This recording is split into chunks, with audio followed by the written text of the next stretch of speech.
आज के video part या लेसन में आप सभी का स्वागत है। मेरा नाम हरदा राजेश कुमार है। मैं गवर्नमेंट डिग्री कॉलेज चंचलगुड़ा के हिंदी विभाग में सहायक प्रोफेसर पद पर कार्य कर रहा हूं। मैं आज हम वीडियो पार्ट के अंतर्गत जिस पाठ को हमने चुना है उसका नाम है, उसका शीर्षक है फूल और कांटा। फूल और कांटा के जो कवि है अयोध्या सिंह उपाध्याय हरिओद। तो फूल और कांटा जो है ये ऐसे जो प्रतीक है ये जिसके माध्यम से कवि ने व्यक्ति के जीवन के साथ जोड़ करके बताने का प्रयास किया है कि भाई फूल की विशेषता क्या होती है और कांटे की विशेषता क्या होती है। ये अर्थात यहाँ जो फूल है ये वह एक सज्जन व्यक्ति की तुलना के लिए बनाया गया, और जो कांटा है मतलब ये जो बुरा व्यक्ति जो होता है, बुरे स्वभाव वाला होता है, भाई सदा सबको परेशान करता है, लोगों को अनायास ही दुख पहुंचाने का काम करता है ये। तो इस तरह के जो कवि का जो लक्ष्य, जो उद्देश्य है कि भाई समाज में अच्छे और बुरे लोग सभी रहते हैं, परंतु अच्छे और बुरे बनना अपने पर निर्भर करता है। और इसी निर्भर होने वाली बात को जो है लेखक जो है इस प्रकृति के माध्यम से इसको उन्होंने जोड़ा है, और प्रकृति के माध्यम से जोड़ते हुए बताना चाहा है कि वहां पर जैसे एक पेड़ होता है, ये पौधा होता है, ये पौधे में एक ही पौधे पर फूल भी लगते हैं, कांटे भी लगते हैं। और यह जो पौधा है वो एक तरह से मानो हमारा संसार है, दुनिया है, धरती है ये। और इस धरती पर जैसे हम लोग अच्छे भी लोग होते हैं, बुरे भी लोग होते हैं, और बुरे लोगों के इस तरफ ध्यान आकर्षित करते बताना चाहते हैं कि भाई जो बुरे आदमी होते हैं वो सदा दूसरों को दुख पहुंचाने का काम करते हैं, और जो सज्जन आदमी होता है वो अपनी खुशबू से जो है, अपने कार्य से जो है, अपनी प्रतिभा से जो है ये अपने उपदेश से जो है ये लोगों के कल्याण के लिए जो है ये हर वक्त काम करता है। तो इस तरह से हम इस कविता के बारे में विस्तार से अध्ययन करने के पहले हमें यह देखना जरूरी हो जाता है कि भाई इस कविता के जो कवि है अयोध्या सिंह उपाध्याय, उनके व्यक्तित्व और कृतित्व पर प्रकाश डालना भी हमारे लिए जरूरी हो जाता है। क्योंकि जब कविता पढ़ते हैं तो कवि की जो भावनाएं होती है, उसके विचार होते हैं ये, या उसकी अनुभूति होती है ये, उसका प्रभाव उसकी कविता पर पड़ता है। क्योंकि कभी कभी कविता जो लिखी जाती है ये भाई उसके साथ उसके स्वानुभूति भी होती है, ये भावाभिव्यक्ति भी होती है, ये परिवेश का प्रभाव भी होता है। तो कवि जो होता है ये चाहे साहित्यकार हो ये या फिर लेखक जो भी हो, वो अपने समय के साथ रहते हुए समय की बात को कभी सबके सामने बयां करने का प्रयास करता है। और इसी लक्ष्य को हम ध्यान में रखते हुए इस कविता के जो कवि है अयोध्या सिंह उपाध्याय जी, उनके व्यक्तित्व और कृतित्व पर हम यहाँ पर आगे प्रकाश डालेंगे। कवि परिचय के अंतर्गत हम देखते हैं कि अयोध्या सिंह उपाध्याय जी का जन्म जो है ये 1865 में निजामाबाद जिला आजमगढ़ में हुआ था, और कवि जो है ये द्विवेदी युग के प्रमुख कवि माने जाते हैं। ये इनकी कविताओं में राष्ट्रीयता तथा विश्व बंधुत्व की भावना से उनका काव्य ओतप्रोत है। अर्थात यहाँ राष्ट्रीयता का मतलब यह होता है कि भाई जो राष्ट्र से संबंधित है, जो राष्ट्रीयता को लेकर के चलता है ये अभियान के रूप में, या फिर राष्ट्रीय भावनाओं को जगाने का प्रयास करता है, राष्ट्रीय चेतना को जगाने का प्रयास करता है ये। और जहाँ जो विश्व बंधु मतलब देखिए पूरे विश्व को जो है एक सूत्र में बांधने का प्रयास करता है, विश्व को एक सूत्र में बांध करके भाई सब जो है हम आपस में एक है, ये मतलब अनेकता में एकता के रूप में यहाँ पर बताने का प्रयास करते हैं। अर्थात इस तरह से हम देखते हैं कि यहाँ पर अयोध्या सिंह उपाध्याय की जो कविताओं का जो मूल स्वर रहा है उसमें राष्ट्रीयता, विश्व बंधुत्व की भावना से उनका काव्य हमें ओतप्रोत दिखाई देता। और उनके पिताजी का नाम जो था पंडित भोलानाथ उपाध्याय और माता का नाम रुक्मणी देवी था। और हरिओद जी जो है ये अपने साहित्यिक प्रतिभा या शैक्षिक प्रतिभा के माध्यम से उन्होंने काशी विश्वविद्यालय के हिंदी विभाग में अपनी सेवाएं प्रदान की। और हिंदी के अतिरिक्त देखिए भाई भाषा का जो ज्ञान जरूरी है ये, तो इन्होंने अपनी प्रतिभा के माध्यम से, अपने संयम के माध्यम से, अपने परिश्रम के माध्यम से इन्होंने जो है ये हिंदी के अतिरिक्त उन्होंने और कई भाषाओं को सिखाई है, जैसे संस्कृत, फारसी, उर्दू, गुरुमुखी तथा बंगला आदि भाषाओं का उन्होंने स्वाध्याय से ज्ञान प्राप्त किया। और उनकी रचना प्रिय प्रवास पर उन्हें मंगला प्रसाद पारितोषिक प्रदान किया गया। इसके अतिरिक्त सम्मेलन की साहित्य वाचस्पति उपाधि से भी हरिओद जी को सम्मानित किया गया।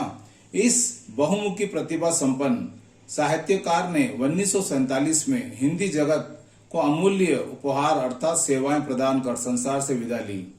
और उनके काव्य या उनके उपन्यास या नाटक या समालोचना के संबंध में हम जब बात करते हैं तो उनके काव्य के जो संग्रह है, ये काव्य के जो रूप है, उसमें हमको ये दिखाई देता है कि जैसे प्रिय प्रवास उन्होंने 1914 में लिखा, रस कलश 1931 में, वैदेही वनवास 1940 में, पद्म प्रसून, चौके चौपदे, चुपते चौपदे, बोलचाल, प्रेमांबु वारिदी, प्रेमांबु पुष्पहार, प्रेम प्रपंच, कल्पलता, परिजात और सत्सई इनके प्रमुख काव्य संग्रह है ये।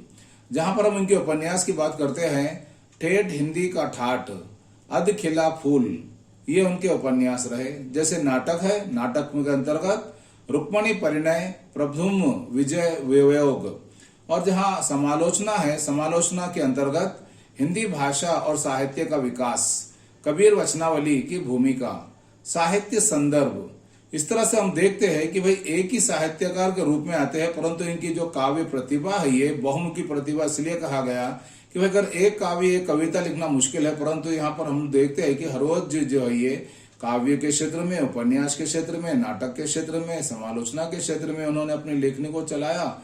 और एक तरह से हमारे सामने जो है ये उन्होंने अपने काव्य के माध्यम से उन्होंने ये बताने का प्रयास किया कि भाई युग की परंपराओं और मान्यताओं को लेकर उन्होंने प्रभावित लोगों को किया ही, अर्थात भाई उन्होंने उस समय की जो युग जो थी उसकी परंपराएं क्या रही है, उनकी मान्यताएं क्या रही है, इसको भी इन्होंने अपने काव्य की आधार भूमि के तौर पर उन्होंने अपना करके पाठकों के सामने एक सफल प्रयास करने का उन्होंने निर्णय लिया और उसको उन्होंने सफलता के साथ वो लोक पाठक के सामने रखा भी है। ये हरिओत जी ने बुद्धिवादी युग का नया जीवन दर्शन, मानवीय दृष्टिकोण और प्रगतिशील विचारधारा का समन्वय हुआ है। अर्थात हम यह कह सकते हैं कि हरिओत जी के साहित्य में बुद्धिवादी युग का नया जीवन दर्शन, मानवीय दृष्टिकोण और प्रगतिशील विचारधारा का समन्वय हुआ है। हरिओत जी ने रस कलश, प्रिय प्रवास और वैदेही वनवास में प्राचीन कथा की पृष्ठभूमि पर आधुनिक बुद्धिवादी जीवन दर्शन को प्रस्तुत किया है। कला की दृष्टि से हरिओत जी ब्रज और खड़ी बोली दोनों के सफल कवि रहे हैं। ये बोलचाल की भाषा से लेकर शुद्ध साहित्यिक तत्सम शब्दों का या भाषा का उन्होंने सफल प्रयोग किया। ये कवि ने प्रबंध और मुक्तक दोनों प्रकार की रचनाएं की है। ये हरिओत जी के काव्य में मुख्यतः संयोग और वियोग देखेंगे। यहाँ पर बात करना पड़ेगा हमें कि भाई संयोग क्या होता है और वियोग क्या होता है। ये तो संयोग जो होता है जब हम साथ में रहते हैं ये, और वियोग ये होता है जब हम जिसके साथ रहते हैं उससे हम उससे बिछड़ जाते हैं या वो हमसे दूर चला जाता है। ये तो इस तरह से हरिओत जी ने जो है यहाँ पर ये जो श्रृंगार है, श्रृंगार के दोनों पक्ष है, ये संयोग और वियोग। अर्थात श्रृंगार के अंतर्गत भी देखेंगे हम संयोग में जब आपस में मिलजुल कर रहते हैं, हंसना होता है, बोलना होता है, बातचीत चलती है, ये जब वही जिसके साथ हम अपने मन को संजोए रखते हैं, बनाए रखते हैं, ये जिसके साथ हमारा मन जुड़ जाता है, जिससे बात करना हमें अच्छा लगता है, ये तो वो संयोग जो होता है ये साथ में रहने पर, जब वही व्यक्ति जिसको हम चाहते हैं, जिसके हम बगैर रह नहीं पाते हैं, ये जब हमसे दूर चला जाता है तो उसके वियोग वाली जो बात होती है ये, तो मतलब श्रृंगार के भी दोनों पक्ष होते हैं, संयोग और वियोग। और इस तरह से हरिओत जी ने अपने काव्य में उन्होंने संयोग और वियोग, श्रृंगार तथा वात्सल्य रस की अभिव्यक्ति, वात्सल्य की हम बात कर रहे हैं पर मात्र प्रेम की बात होती है। ये श्रृंगार जो है ये भाई चाहे वो पति पत्नी हो, चाहे प्रेमी प्रेमिका हो सकता है ये, और कोई श्रृंगार जो प्रकृति का आधार बना करके लिखा जा सकता है ये। तो इस तरह से हम यहाँ पर देखते हैं कि भाई इनके काव्य में जो है ये संयोग, वियोग, श्रृंगार, वात्सल्य रस की अभिव्यक्ति हुई है। ये क्योंकि जब हम बात करते हैं तो जो हमारे सामने जो साहित्य के अंतर्गत जो 9 रस आते हैं, ये 9 रस के अंतर्गत यहाँ पर वात्सल्य भी आता है जिसमें, और आता है उसमें श्रृंगार। तो यहाँ पर हरिओत जी हिंदी के सार्वभौम कवि रहे, मतलब देखिए हिंदी के सबसे प्रसिद्ध कवि रहे ये, और तथा उनकी उद्भावनाएं सर्वदा मौलिक रही। अर्थात उन्होंने जो कुछ भावनाएं लिखी है, जो अपने विचार लिखे, जो अपना चिंतन लिखे उन्होंने, तो मतलब क्या है ये भाई मौलिक का मतलब क्या है भाई, उनका अपना स्वतंत्र व्यक्तित्व रहा, उनकी अपनी सोच रही, उनका अपना साहित्यिक दायरा बनाए रखा उन्होंने, और साहित्य के माध्यम से उनको जो भी अच्छा लगता था उन्होंने अपने मौलिक सोच विचार के माध्यम से उन्होंने अपने साहित्य के द्वारा उन्होंने प्रस्तुत करने का प्रयास किया है। प्रस्तुत रचना में हरिओत जी यहाँ प्रतिपादित करना चाहते हैं कि जिस तरह एक ही पौधे पर फूल और कांटे दोनों जन्म लेते हैं, किंतु दोनों के गुण अलग अलग होते हैं, ये उसी तरह इस धरती पर फूल और कांटे के समान अच्छे और बुरे मनुष्य दोनों दर्शित होते हैं। हमें अच्छे गुणों को अपनाकर बुरे गुणों को त्याग करना चाहिए। तो कविता की जो पंक्तियां हैं जिसमें हम यहाँ पर पढ़ने जा रहे हैं, ये है जन्म लेते जगह में एक ही पौधा उन्हें पालता है, रात में उन पर चमकता चांद भी एक ही सी चांदनी डालता है। ये अब आप देखेंगे कि यहाँ पर कवि जो है, देखिए प्रकृति के माध्यम से जो है ये प्रकृति का एक तरह से मानो मानवीकरण करते हैं ये, और प्रकृति के माध्यम से हम बताना चाहते हैं कि भाई एक ही पौधे पर दोनों भी जन्म लेते हैं। फिर वो दोनों कौन है? एक ही पौधे पर फूल भी लगता है और एक ही पौधे पर कांटा भी लगता है ये। और जब दोनों पर एक ही तरह से, जब एक ही पौधे पर जब दोनों का जन्म होता है ये, पर दोनों के स्वभाव में, गुण में बहुत अंतर होता है ये। और यह अंतर जो होता है ये एक तरह से मानो दोनों के स्वभाव को भी दर्शाता है। और इसलिए हम देखते हैं कि फिर रात के समय जो चांद होता है, चांद जो है फूल पर अलग या कांटे पर अलग नहीं उसकी रोशनी पड़ती है ये। यहाँ तक कि चांदनी रात भी जो होती है वो दोनों पर समान रूप से अपनी रोशनी, अपनी आभा को डालती है ये। तो कहने का मतलब यह है कि भाई जब एक ही पौधे पर दोनों जन्म लेते, फूल और कांटा, और रात में उन पर दोनों पर समान रूप से चांदनी की रोशनी पड़ती है ये, फिर उनके स्वभाव में कैसे अंतर हो सकता है ये।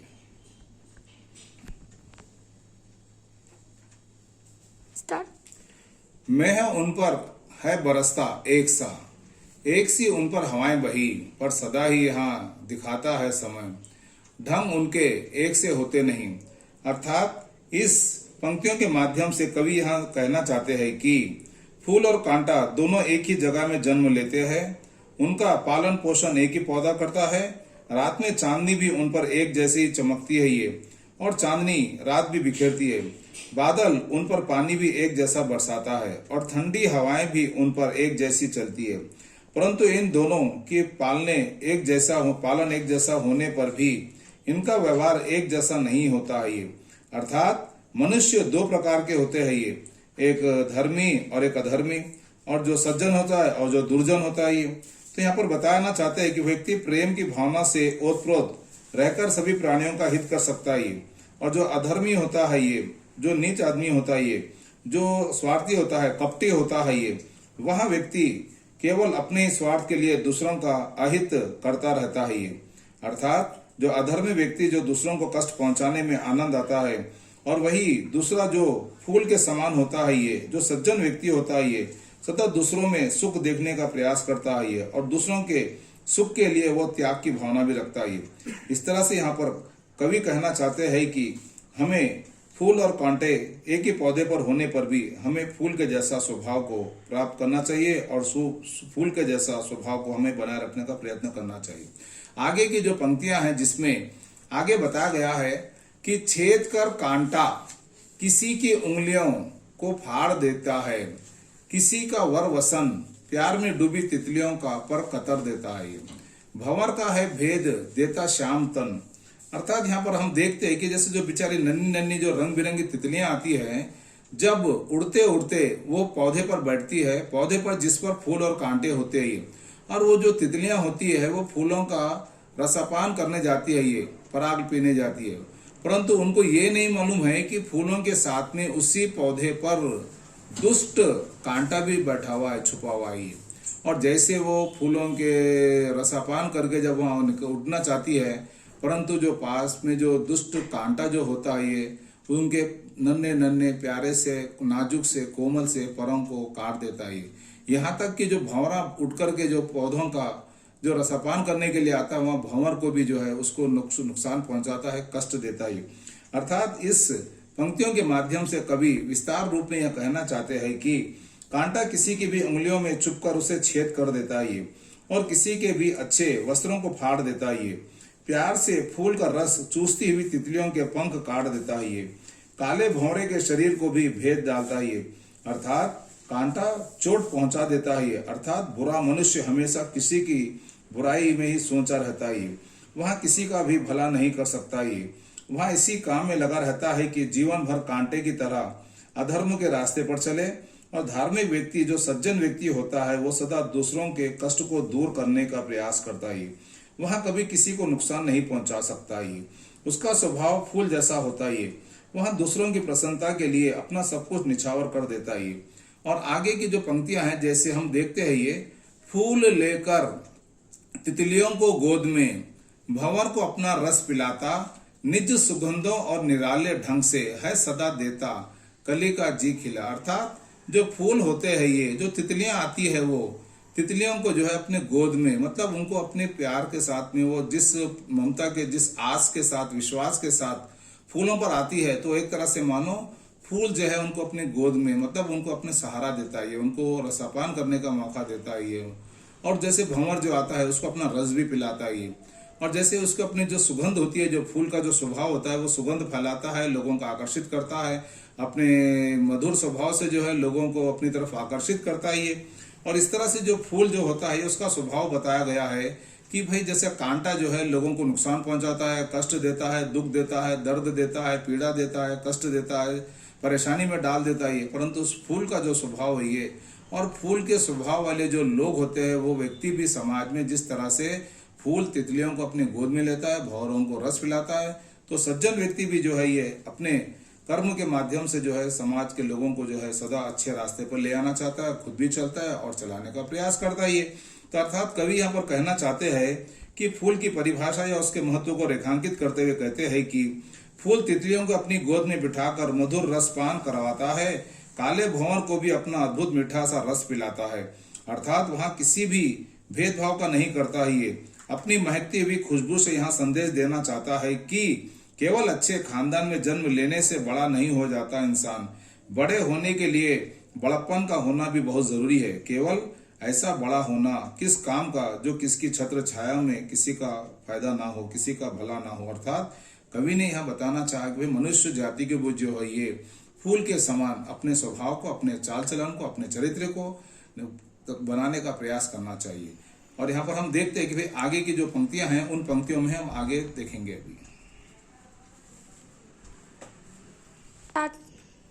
है खटकता एक सबकी आंख में, दूसरा सोहता सुर शीश पर, किस तरह कुल की बड़ाई काम दे, जो किसी में हो बड़प्पन की कसर। अर्थात यहाँ पर आप देखेंगे कि जो कांटा होता है वो सबकी आंखों में खटकता है ये, मतलब जो दुर्जन आदमी होता है, ये बुरा आदमी होता है, वो सबकी आंखों में खटकता है, मतलब सबसे वो सब लोग उससे नफरत करते हैं।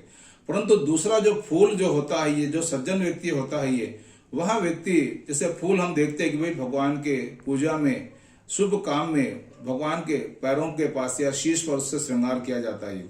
तो भाई यहाँ पर कहना चाहते हैं किस तरह कुल की बड़ाई। देखिए, बड़े कुल में होने से आदमी बड़ा नहीं होता, बल्कि आदमी अपने चरित्र से, अपने स्वभाव से, अपने चाल चलन से जो है आदमी बड़ा होता है।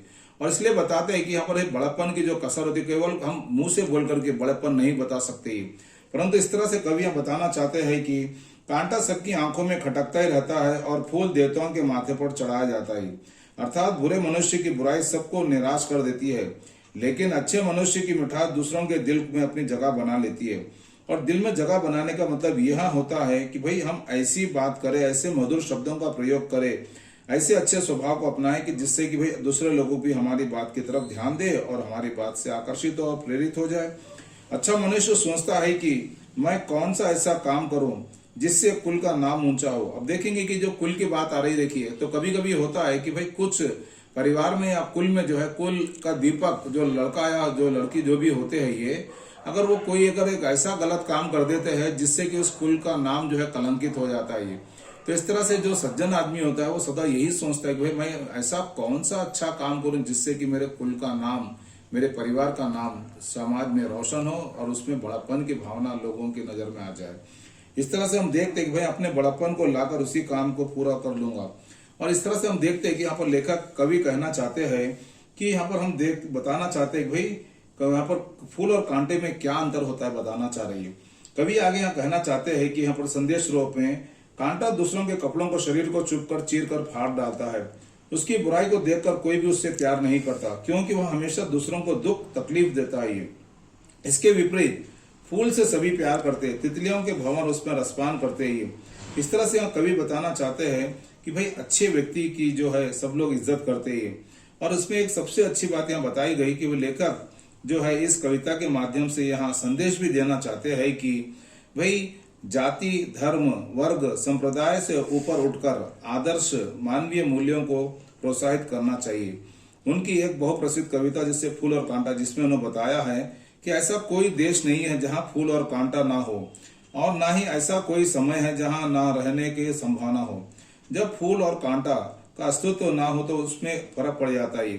हर परिस्थिति में फूल और कांटा का अपना अपना महत्व होता है। इसलिए कविता हर देश में, हर समय में, हर परिस्थिति में अपना महत्व कम नहीं होने देती है। ये फूल और कांटा कविता के द्वारा कवि संसार के एक बड़े रहस्य की ओर हमारा ध्यान आकर्षित करने का सफल प्रयास किया। ये आखिर क्या बात है, एक ही परिवार में जन्म लेने वाले, एक ही जैसी उनकी परवरिश या पालन पोषण होने के बाद भी और दो भाई या उस परिवार के सदस्यों में काफी अंतर दिखाई देता है। और कोई उसी परिवार में एक अच्छा बन जाता है और बुरा बन जाता है, अर्थात एक विपरीत स्वभाव के बन जाता है। आखिर ऐसा क्यों? कवि इस कविता के माध्यम से यह बताना चाहते हैं कि व्यक्ति को जो है ये अच्छे स्वभाव से अपने कर्मों को करने के द्वारा ही जो है उसको समाज में मान सम्मान मिल सकता। और वही एक ही घर में हम देखते एक वजह से दो भाई है, एक अच्छा निकलता है, बुरा निकलता है, गलत रास्ते पे जाता है। तो इसको बड़े लोग कहते हैं कि जैसी संगत वैसी रंगत वैसी पंगत, अर्थात जो जैसा करेगा उसको फल वैसा ही मिलेगा। अक्सर कहते हैं बड़े लोग, करनी करे करके पछताए, बीज बोए करेले का आम का मजा कहाँ से आया। अर्थात जैसी करनी करेंगे वैसे ही भरनी भरना पड़ता है। परंतु इस कविता के माध्यम से हरियोत जी ने बताने का प्रयास किया है कि हमारा पालन पोषण एक ही तरह से हो, परंतु हमारे स्वभाव में, हमारे चरित्र में अगर यदि अंतर आ जाता है तो उसमें जीवन की शैली में भी अंतर आ जाता है। इसलिए हमें अपने जीवन में फूल के समान निर्मल, कोमल, शीतल जिंदगी जीने के लिए अपने आप को तैयार करना चाहिए। इस कविता का यही उद्देश्य हमें दिखाई देता है।